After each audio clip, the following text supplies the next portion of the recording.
গাজায় ইসরায়েলি আগ্রাসনের শুরু থেকেই নেতানিয়াহু সরকারকে নগ্নভাবে সমর্থন দিয়ে আসছে যুক্তরাষ্ট্র। সামরিক থেকে শুরু করে অর্থনৈতিক দখলদার ইসরায়েলকে সহায়তা যেন একটুও কার্পণ্য করছে না বাইডেন প্রশাসন। ইসরায়েলি আগ্রাসনের বৈধতা দিতেও নানামুখী তৎপরতা চালিয়ে যাচ্ছে ওয়াশিংটন। যুক্তরাষ্ট্রের ছত্রছায়ায় মধ্যপ্রাচ্যে বেপরোয়া হয়ে উঠেছে ইসরায়েল। গাজায় নির্বিচারে নারী ও শিশুদের হত্যা করলেও নিশ্চুপ মানবাধিকারের বুলিয়া ওড়ানো পশ্চিমা মোড়ল।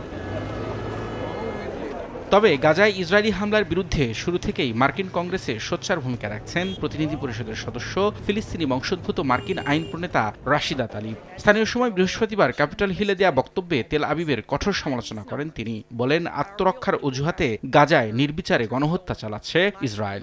We are witnessing the Israeli government carry out a genocide in Gaza.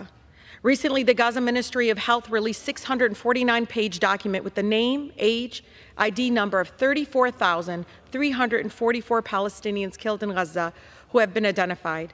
Most of them are women, children, and their elderly. This is just the identified individuals. Many public health experts believe the death toll will climb. Every single day, higher numbers will come out due to disease and starvation. Rashida বলেন, গাজায় ইতিহাসের সবচেয়ে জঘন্যতম হত্যাযজ্ঞ চালানো হলেও পুরো বিশ্ব নিশ্চুপ। ইসরায়েলকে বাইডেন প্রশাসনের একতরফা সমর্থনেরও কঠোর সমালোচনা করেন ডেমোক্রেটিক পার্টির এই নেতা। রবিউল ইসলাম আওলাদ, সময় সংবাদ।